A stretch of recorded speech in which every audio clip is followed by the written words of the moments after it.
Bonjour les enfants, bonjour à tous et bienvenue sur My Torah Kids. Aujourd'hui, nous allons parler ensemble du Seder de Pessah.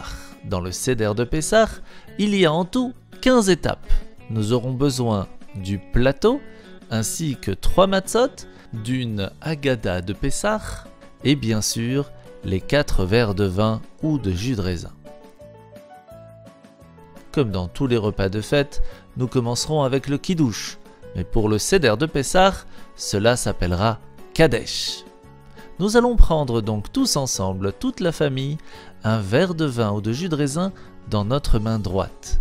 Nous ferons la bénédiction de Boré Peri Agafen et de Shechianu Vekiemanu Vigianu Lizmanazé, puis tous ensemble, assis à la table de Pessah, nous pourrons boire alors la première coupe de vin.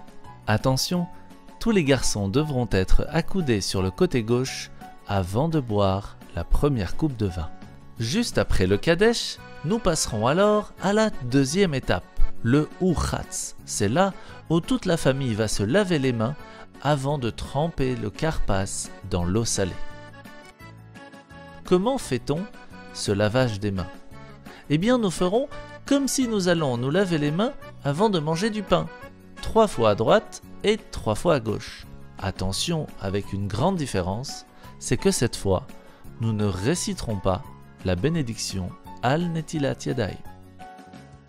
Après s'être lavé les mains et être retourné s'asseoir, nous passerons alors à la troisième étape, le karpas. Nous prendrons alors une pomme de terre ou un oignon que nous allons tremper dans l'eau salée après avoir récité la bénédiction Boré Peri Adama. Cette étape du Seder est très importante car elle nous rappelle la difficulté et les pleurs et les larmes de nos ancêtres qui ont coulé durant ce difficile esclavage égyptien. Et c'est pour cela que, à la différence de la première coupe de vin que nous avions bu accoudés sur le côté gauche, en signe de liberté, le karpas, nous le mangerons assis, car à ce moment précis, nous nous rappellerons de la difficulté de nos ancêtres. Après avoir mangé le karpas, nous passerons alors à la 4e étape du Seder, le Yachatz. C'est là que nous allons prendre la matzah du milieu, celle qui représente la tribu de Lévi et de notre libérateur Moshe Rabbeinu, et nous allons préparer l'afikoman. Nous prendrons alors cette matzah et la couperons en deux. Le plus grand morceau devra être gardé et caché dans un endroit bien précis pour que nous puissions le retrouver plus tard à l'étape de Tsafoun, après le repas, où nous mangerons alors cette matzah appelée l'afikoman. Il y a bien sûr différentes coutumes. La coutume la plus répandue est de casser cette partie d'afikoman en 5 morceaux et de la cacher entre 2 coussins. Et voilà, après avoir fini cette 4e étape, nous pourrons passer à une des plus importantes, le Magid, la 5e étape du Seder de Pessah. C'est là où nous raconterons la sortie d'Égypte, avec le Manishtana, le Dayenu, les 10 plaies, et nous finirons alors avec la 2e coupe de vin que bien sûr nous boirons tous ensemble accoudés. Après avoir fini le Magid, nous passerons à la 6e étape, celle du Rortza. C'est là où nous nous laverons les mains avant de manger la matzah. Et c'est là que nous ferons le Netilat Yadayim 3 fois à droite, 3 fois à gauche, et nous réciterons alors la bénédiction Al Netilat Yadayim.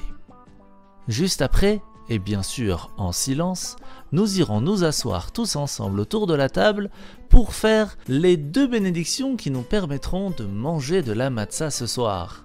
Il y a la 7e étape appelée Motzi et la 8e appelée Matzah.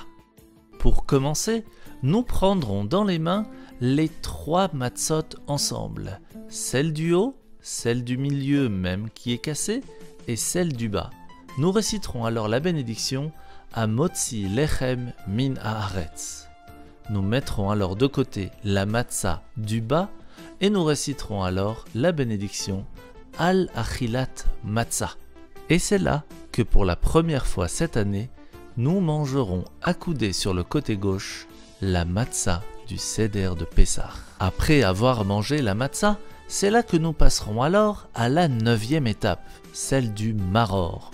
Nous prendrons alors dans la main droite un peu d'herbe amère, du réfort ou de la romaine que nous tremperons un tout petit peu dans le charosset et réciterons la bénédiction sur le maror, Al-Achilat Maror. Bien sûr, puisque nous sommes en train de nous rappeler l'amertume et la difficulté de nos ancêtres en Égypte, nous ne serons pas accoudés lorsque nous mangerons, mais nous serons assis tout à fait normalement. Après avoir fini de manger le maror, nous passerons alors à la 10e étape, celle du korer, le sandwich. Nous prendrons alors la 3e matzah du plateau et nous la couperons en deux pour en faire un sandwich où nous mettrons à l'intérieur un petit peu de maror trempé dans du charosset. Et c'est là que nous ferons la phrase Ken Asa Hillel et nous mangerons ce sandwich accoudé sur le côté gauche. Juste après cela, nous pourrons commencer le repas du Seder de Pessah, la 11e étape, le Shulchan Aruch. Avant de commencer le repas, nous avons la coutume de manger l'œuf du plateau, trempé dans de l'eau salée. À la fin du repas, nous passerons à la partie la plus importante du Seder, le Tsafoun, la 12e étape. C'est là où nous allons manger la matzah que nous avions cachée, accoudée sur le côté gauche. On appelle ce moment-là l'afikoman.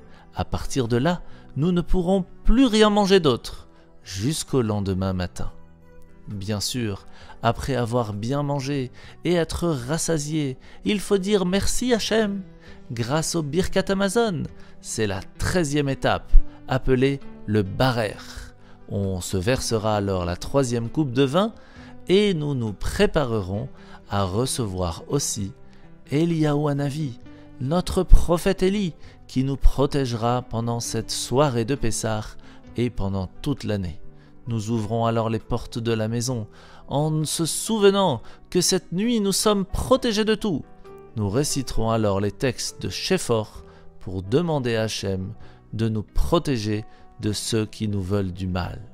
Et c'est là que nous ferons alors le Hallel, la 14e étape, où nous allons nous préparer à la 4e coupe de vin. Et après avoir bu la 4e coupe de vin, nous pourrons alors finir le Seder de Pessah avec la 15e étape, le Nirtza, où nous chanterons tous ensemble les Shana Abaa Birushalayim, l'an prochain à Jérusalem, Be'ezrat Hashem Yitbarech, avec la venue de Mashiach très rapidement.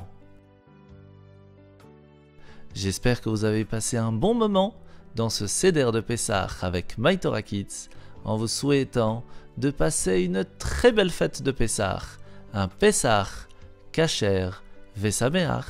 À bientôt les enfants, et n'oubliez pas de nous retrouver sur My Torah Kids.